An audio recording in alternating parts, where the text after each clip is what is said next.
Salam dan bahagia dalam tugas demonstrasi kontekstual modul 1.4 budaya positif. Saya akan memaparkan penerapan segitiga restitusi. Pengertian restitusi menurut dosen adalah proses menciptakan kondisi bagi murid untuk memperbaiki kesalahan mereka sehingga mereka bisa kembali kepada kelompok mereka dengan karakter yang lebih kuat. Restitusi juga merupakan proses kolaboratif untuk mengajarkan murid mencari solusi terhadap masalah mereka dan membantu murid berpikir tentang orang seperti apa yang mereka ingin menjadi atau tujuan mulia dan bagaimana mereka memperlakukan orang lain. Apa itu segitiga restitusi? Segitiga restitusi adalah suatu proses dialog yang dijalankan oleh guru atau orang tua agar dapat menghasilkan murid yang mandiri dan bertanggung jawab. Langkah-langkah segitiga restitusi adalah: 1. Menstabilkan identitas. Yang kedua, validasi tindakan yang salah. Dan ketiga, menanyakan keyakinan. Yang dimaksud dengan menstabilkan identitas adalah bagaimana mengubah identitas anak dari orang yang gagal menjadi orang yang sukses. Kemudian, berdasar pada prinsip kesalahan adalah proses pembelajaran. Pada langkah validasi tindakan yang salah, guru harus memahami kebutuhan dasar yang mendasari tindakan anak berbuat kesalahan. Kemudian, menurut terkontrol, semua tindakan manusia, baik atau buruk, pasti memiliki maksud. Dan selanjutnya, memahami alasan melakukan hal tersebut sehingga anak merasa dipahami. Menanyakan keyakinan dilakukan dengan murid diberi pertanyaan bermakna untuk memunculkan motivasi intrinsik. Kemudian, kita harus mampu mengaitkan keyakinan dengan tindakan yang salah. Selanjutnya, saya akan mendemonstrasikan contoh penyelesaian kasus dengan segitiga restitusi. Adapun kasus yang pertama adalah Putri terlambat datang di sekolah karena dia begadang di malam hari. Padahal hari itu, hari Senin, akan diadakan upacara bendera. Putri adalah salah satu petugas upacara pagi itu, tepatnya sebagai salah satu pengibar bendera. Selamat pagi, Pak. Selamat pagi, Putri. Baru sampai ya? Ya, Pak. Maaf, hari ini saya terlambat karena saya telat bangun, Pak. Putri, kamu tahu kan jam berapa sekolah dimulai? Apalagi hari ini hari Senin.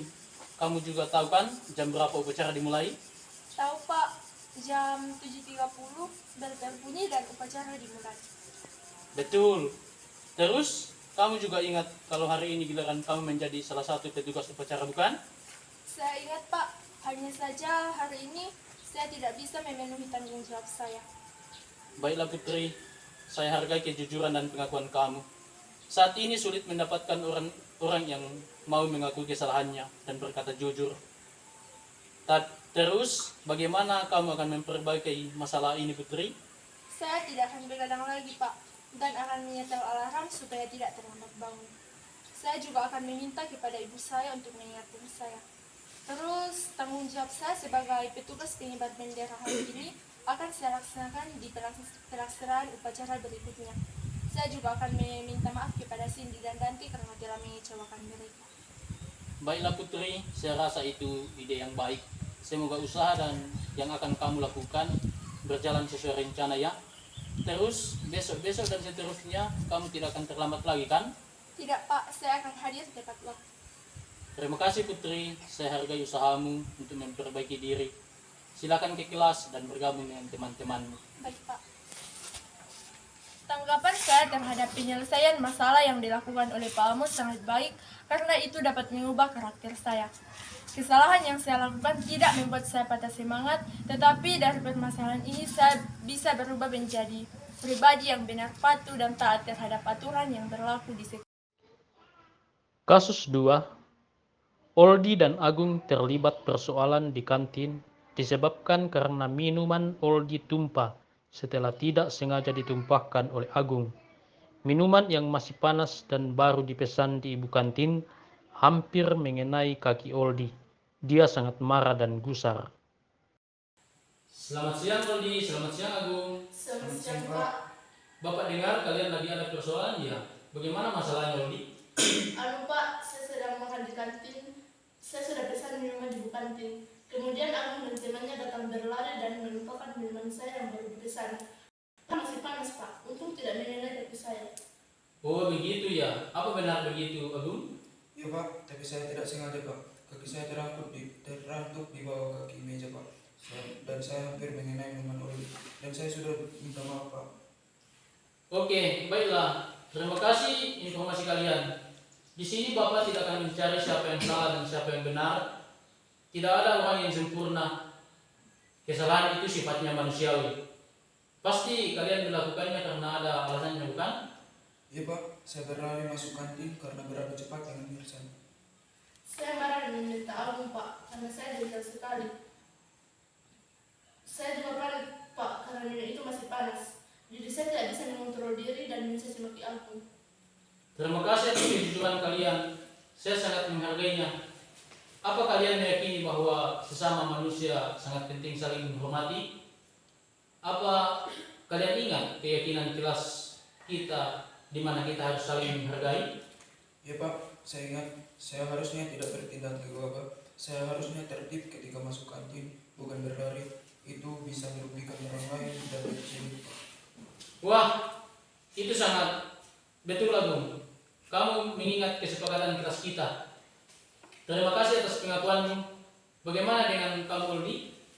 Iya Pak, saya juga yakin bahwa saling menghormati dan menghargai itu paling baik. Saya juga gegabah meminta dan mencaci Agung. Saya harusnya dapat mengontrol diri dan tidak bertindak berlebihan. Lagian Agung juga sudah minta maaf. Baiklah Oldi, Agung. Bapak tahu kalian anak yang baik, saling menghormati dan tentunya akan bisa saling memaafkan. Kalian pasti punya cara untuk memperbaiki masalah ini. Kira-kira bagaimana langkah kalian? Saya meminta maaf di Agung, Pak, karena saya membentak dan mencaci dia. Saya juga akan melupakan kejadian ini serta selalu mengingat keyakinan kelas kita untuk saling menghormati dan saling menghargai. Kalau saya Pak, saya akan menggantikan minuman Oldi tadi sebagai bukti permintaan maaf saya. Baiklah, kalian memang anak yang baik. Bapak berharap kalian bisa saling memaafkan dan dari dalam hati. Bukan karena Bapak ada di sini, tetapi kalian harus ingat bahwa dimanapun kita berada, menghormati dan menghargai sesama manusia itu adalah hal yang penting. Kita ini adalah manusia, makhluk sosial yang tidak boleh egois dan mementingkan diri sendiri. Kalian bisa mengerti kan? Ya Pak, kami mengerti dan memahaminya. Baiklah, kalau begitu saya harap kalian berjabat tangan di depan Bapak dan saling memaafkan.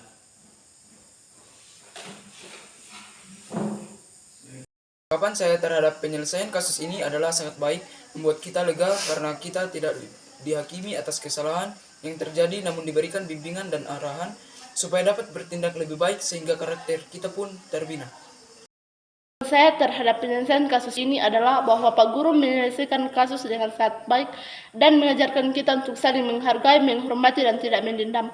Dari masalah ini pun kita diarahkan untuk memperbaiki persoalan sendiri secara internal melalui budaya positif. Demikianlah tugas yang saya susun dalam modul 4.1 ini. Semoga memberi inspirasi bagi kita semua. Salam dan bahagia.